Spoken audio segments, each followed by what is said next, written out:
On to this story now. The Department of Trade, Industry and Competition is zoning in on public-private partnerships as a driver to meet the African Continental Free Trade Agreement's goals and plans to improve intra-Africa trade. Our business reporter Ntokozo Khumalo is at the Business Forum for the African Continental Free Trade Agreement. And Ntokozo, boosting exports from Africa to the rest of the world is actually key to unlocking growth on the continent. But how do we actually get there? Are the delegates there in the two-day forum discussing this and how we're going to get there?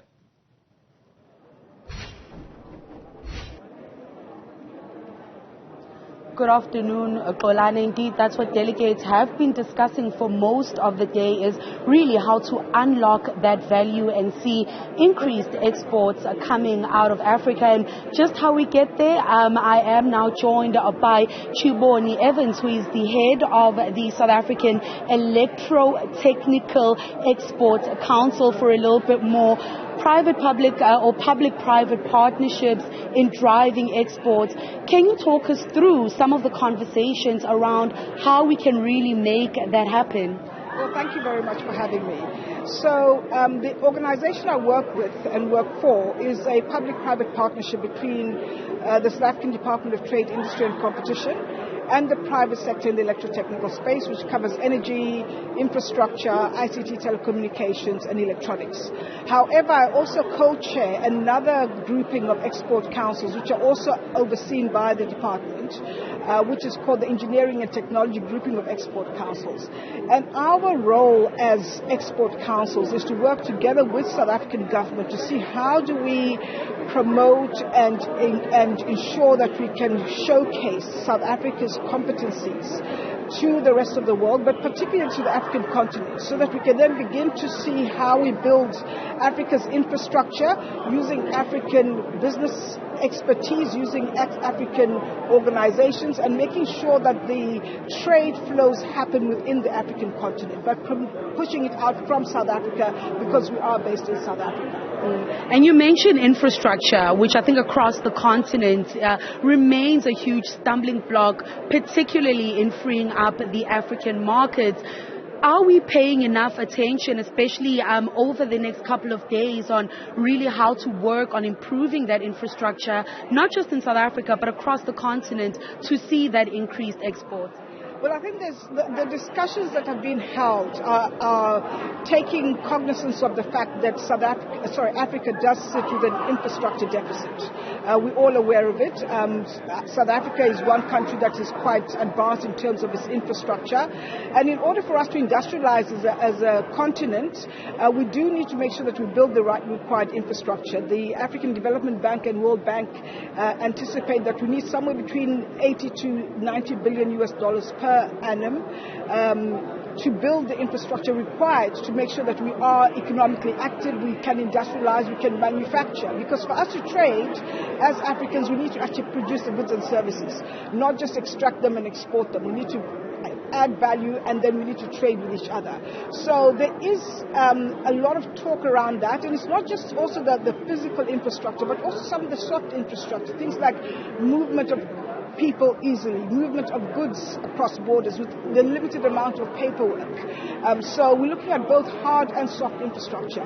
There's also been a lot of discussion held here with this conference around the digital infrastructure that we need to build to allow people to trade using the new forms of trade, because it's not always a physical movement of goods, but we go online, we use our phones, we use internet. And so if you've got countries that don't have the digital infrastructure to be able to trade in that way, then we've also got a problem there. So they're looking at across a wide range of areas in terms of the infrastructure build that's required.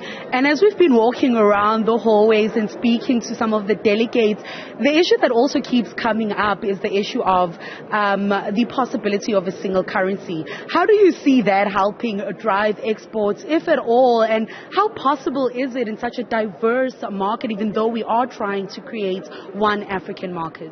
Well, interestingly, the session I just was listening to before, we had the gentleman who's in charge of the Pan-African payment system, and they're looking at, is it possible for us to create a single currency for the African continent? I think it's something that is desired. Can we achieve that? I think it's something we can work towards. We also need to acknowledge that, even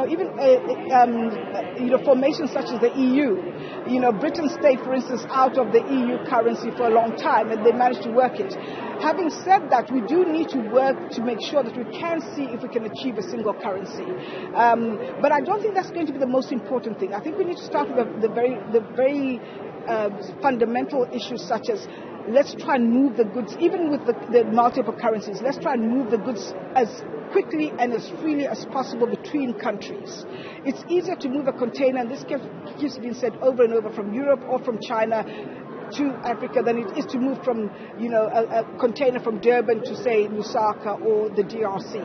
We need to change those sorts of things. So I think unlocking those sorts of barriers are more important at this stage than the currency issue. And I mean, with the onset of new sorts of currencies such as cryptocurrencies and so on, I think some of these things will actually fall away anyway. So I think let's focus on the fundamentals, such as let's move the goods freely, let's move the people freely. I mean, even the free movement of people across the continent is something that we need to look at. Chiboni, thank you so much for talking to us. Of course, that's Chiboni Evans Golane, who is heads up the South African Electro-Technical Exports Council, just talking us through what needs to happen to really open up the African export market and see more export activity happening on the continent, and saying that we really should focus on the ease of movement before getting into issues such as one currency for the continent, which of course is actually the first phase of the African Continental Free Trade Area, focusing on the easy movement of goods, services and people. Golani. Ntokozo, thank you very much for your time there at the African Continental Free Trade Agreement Business Forum, the inaugural forum to discuss that free movement of goods and people between the African countries on the continent.